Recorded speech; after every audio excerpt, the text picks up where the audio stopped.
My father gave my brother a car and told me to walk. Now he's asking me for a ride, and I'm busy. I'm a 25-year-old man, and for as long as I can remember, my dad has treated my younger brother, Lucas, who is 23, like he was made of gold while I was an afterthought. If there was something nice to be given, it went to Lucas.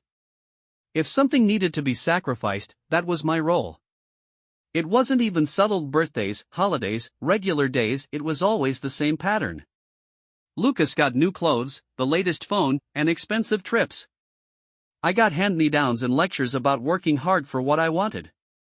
It wasn't just favoritism, it was blatant, in-your-face treatment. The worst was when we were in college 2 years ago. Lucas turned 21, and our dad surprised him with a brand new car. Not just any car, either a fully loaded, shiny new sedan.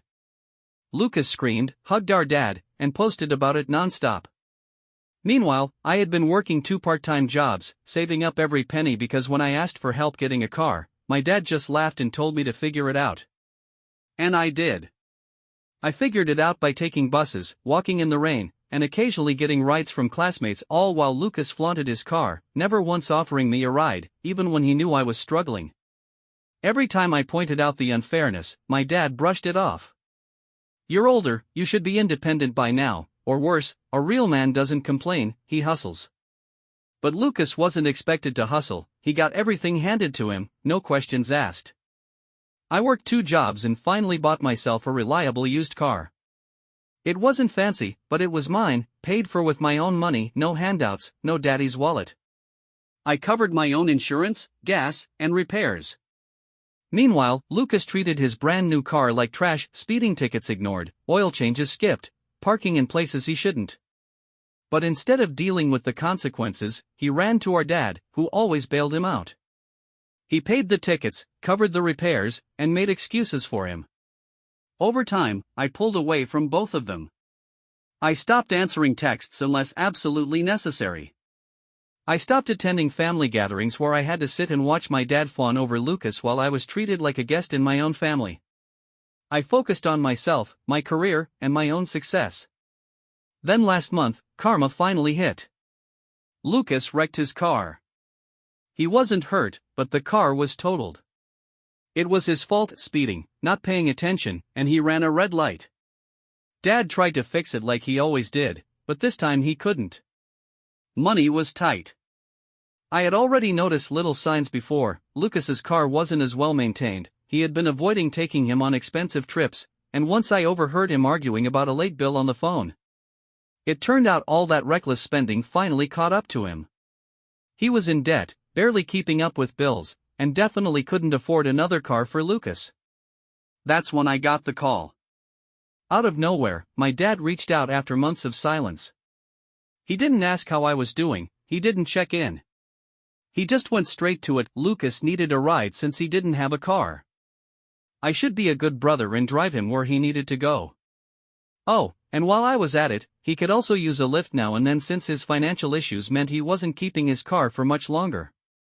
I laughed, literally laughed out loud. I reminded him of what he told me when I needed help, figure it out.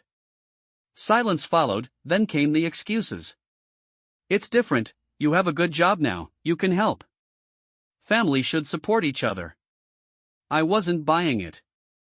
I told him I was too busy and hung up. No apologies, no guilt, just a clear understanding that I owed them nothing. That's when the outrage started. I got furious texts calling me ungrateful and petty. My dad couldn't believe how selfish I was. Lucas, of course, jumped in, playing the victim, acting like I was the worst brother in the world for abandoning him. But here's the thing, I never abandoned them. They pushed me away for years. Now that they needed something, they suddenly remembered I existed. For once, I wasn't the one left struggling. I wasn't the one without a car. I wasn't the one begging for help, and it felt amazing. The fallout didn't take long. Within a day of telling my dad and Lucas to figure it out, my phone started blowing up. I was moving forward and supporting myself, and I let my dad talk. Then I asked him outright, was this an apology, or was he just trying to get what he wanted? Silence followed, then the excuses. He didn't want to argue, he just wanted his sons to stick together. I hung up. Lucas wasn't done, though. He turned to social media, posting a vague, teary message about how some people turn their backs on family when it's inconvenient. Comments flooded in, offering sympathy. People asked what happened, and he played it up, making it sound like I had abandoned him completely. Then mutual friends started messaging me. Some told me to just give him a ride, others said Lucas was exaggerating, but still, wasn't I being a little harsh? I ignored all of it. Then I found out my dad had been trying another route. He went to a family member, one of our uncles, and asked for money to get Lucas a used car. He was turned down. The uncle had his own family to support and wasn't about to throw money at Lucas's recklessness. Then Lucas started complaining that his job was at risk. His boss had already written him up twice for being late, and he was on his final warning.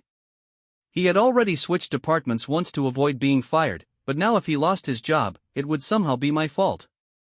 It was ironic, he had a car for years and never once thought about helping me when I struggled, but now that the roles were reversed, it was suddenly an emergency.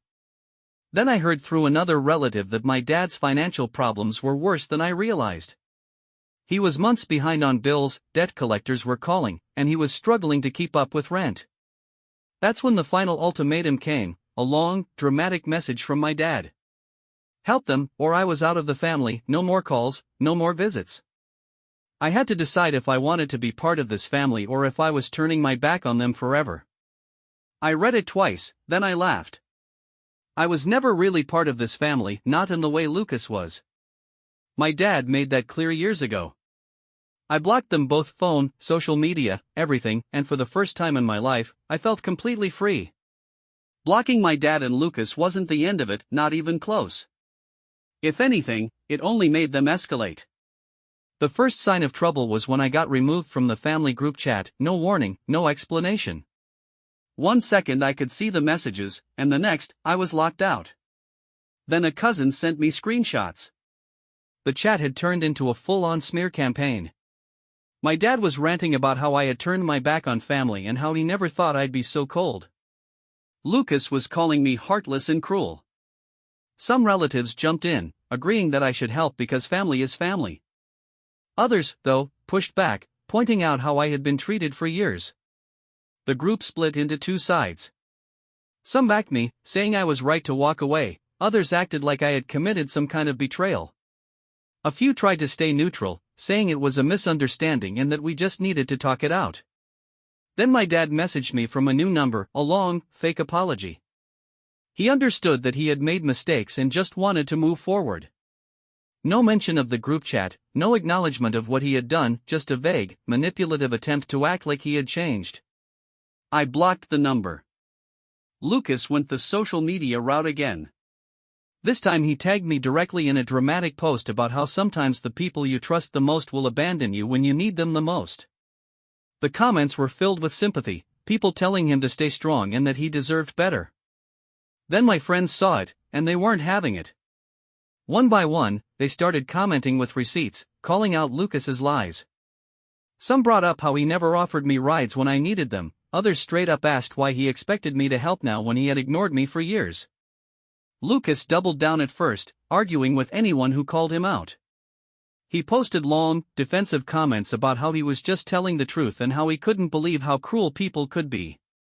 But as more and more people called him out and mutual friends started unfollowing him, he eventually gave up.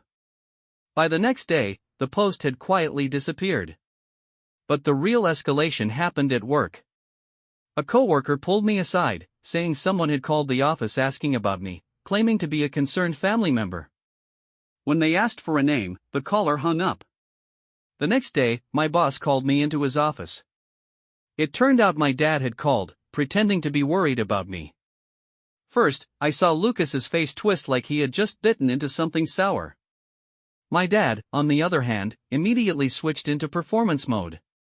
He plastered on a fake smile and acted like nothing had happened, casually saying, "Oh hey, how have you been?" as if we hadn't just gone through weeks of drama, as if he hadn't tried to manipulate, guilt trip, and drag my name through the mud. Lucas, still glaring, let out a sarcastic snicker loud enough for me to hear. Then, without missing a beat, he muttered, "Must be nice having a car." I shrugged. It is. You should try saving up for one. His jaw clenched. My dad, sensing things weren't going the way he wanted, decided to make a scene right there in the middle of the store. He raised his voice, not yelling, but just loud enough that people nearby started glancing over. Can't you just help your family? We're struggling, and I know you have the means to do something about it. I raised you better than this. A few shoppers slowed their carts, pretending to browse while clearly eavesdropping. I stayed calm. I walked for years. You told me to figure it out, so figure it out. Lucas let out a dramatic gasp, as if I had just personally insulted his entire existence. Then he exploded, the words flying out fast, something about how I was selfish, how I had no heart, how he couldn't believe I would watch my own brother suffer. Then, in true Lucas fashion, he stormed off, leaving my dad standing there looking lost.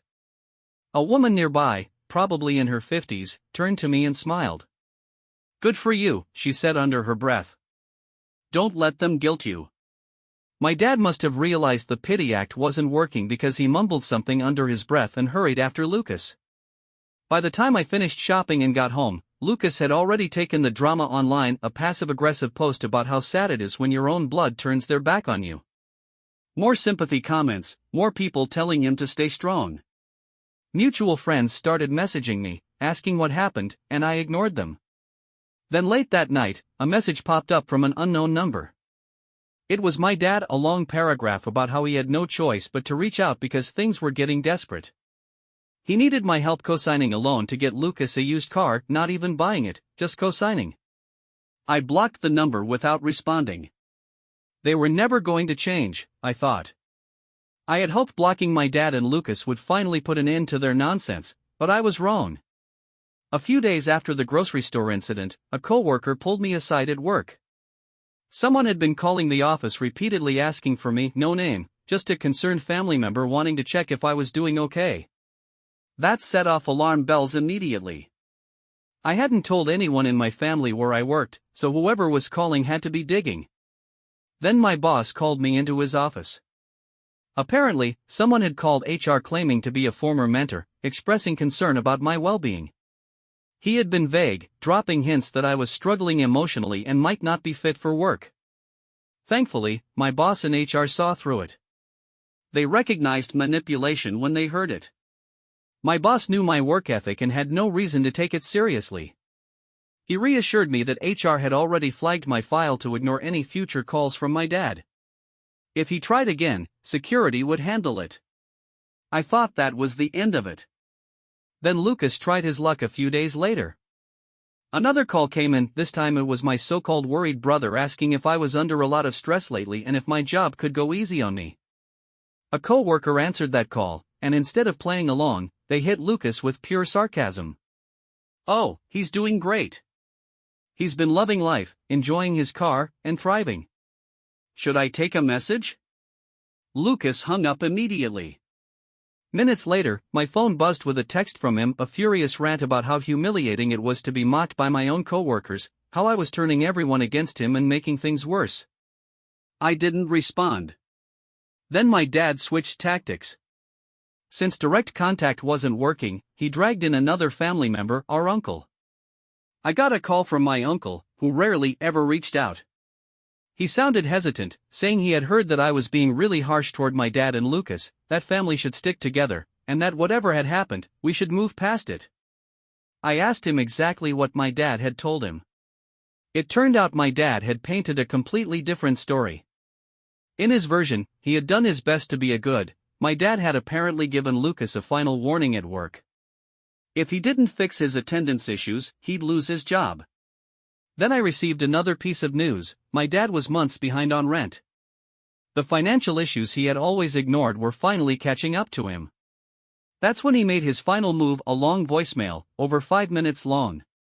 He was done being angry, now he was hurt. He wanted to fix things, to move forward, and he just wanted us to forgive each other. I deleted it without listening past the first few seconds because at this point, I already knew exactly how this would go, and I wasn't falling for it again. I thought I had finally put the past behind me. My dad was blocked, Lucas was spiraling, and I had no reason to look back. But then, out of nowhere, an unexpected call changed everything. It was from an estranged family member, my dad's older sister. She had been distant from the family for years, never really involved in the drama, but she told me she had been following what had been happening and that there was something I needed to know, something about Lucas. She didn't sugarcoat it. Lucas wasn't my dad's son. He was the product of an affair. My dad had cheated on my mom, and Lucas was the result. My mom found out when Lucas was still a baby.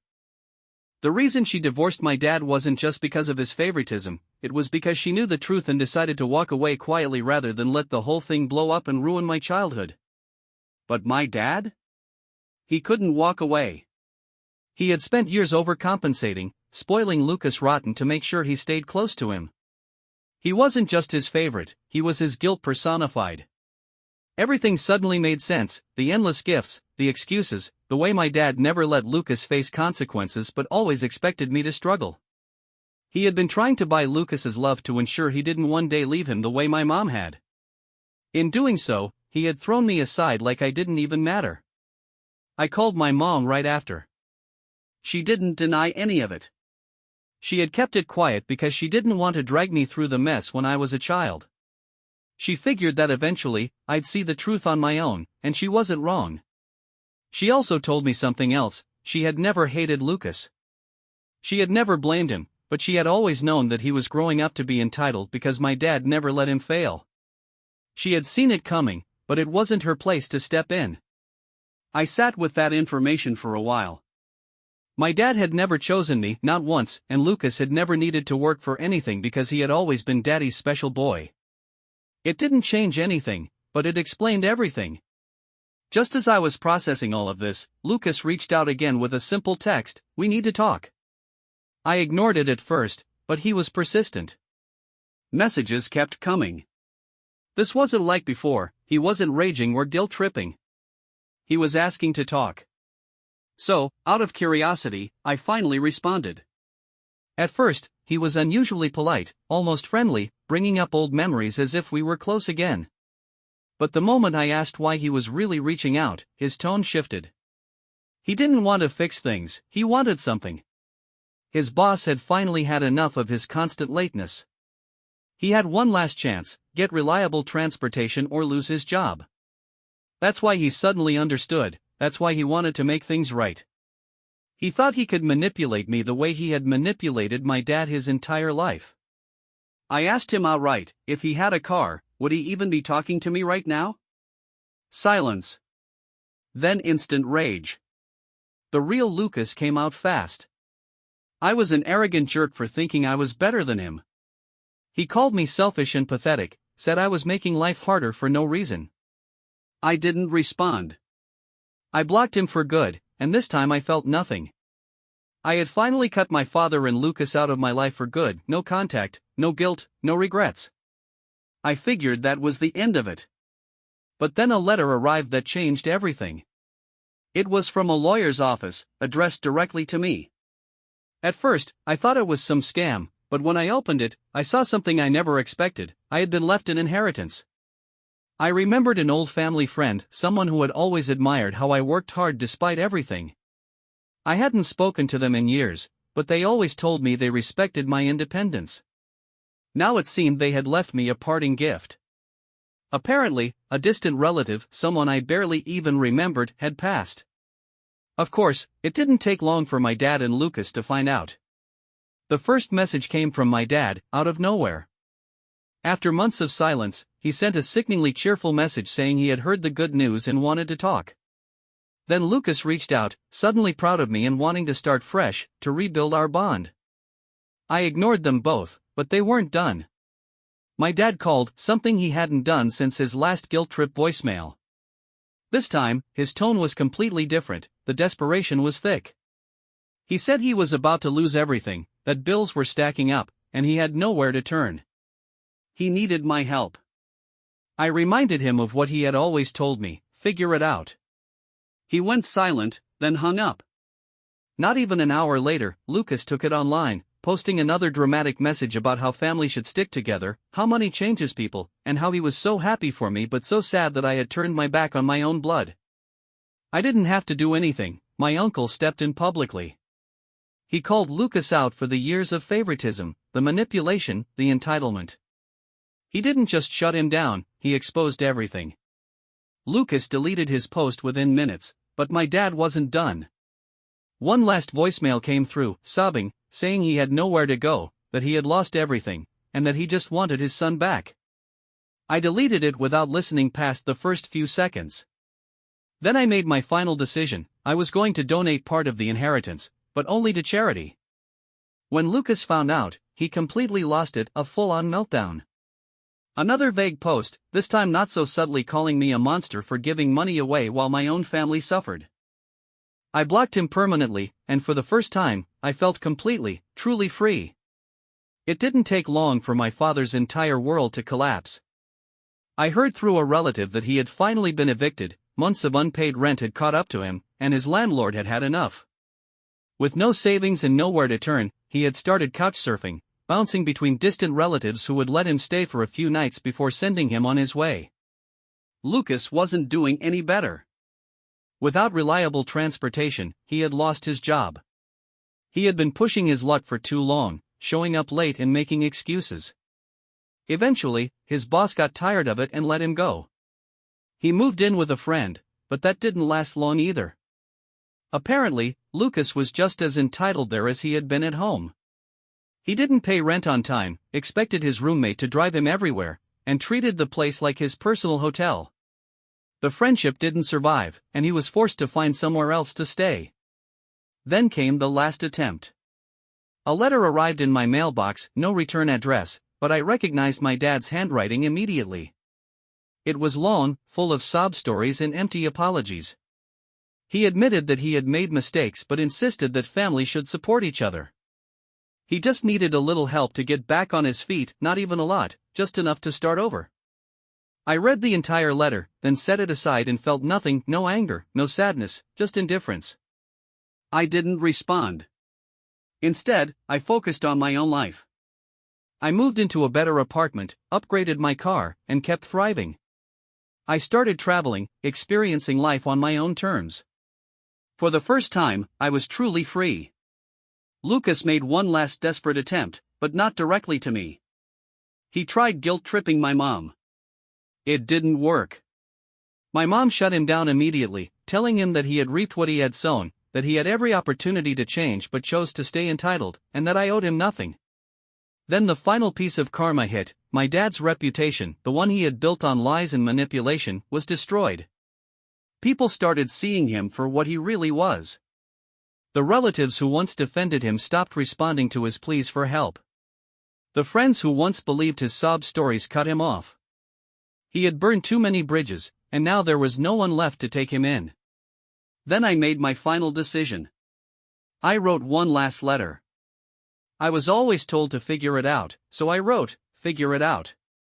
I mailed it to the address where he had last been staying, and for the first time ever, I heard nothing back, no angry calls, no guilt-tripping messages, just silence. Lucas, on the other hand, kept cycling through one dead-end job after another. He never changed, he always blamed others, always expected life to hand him something for free. As for me, I never looked back. Years later, I heard that my dad tried to reconnect.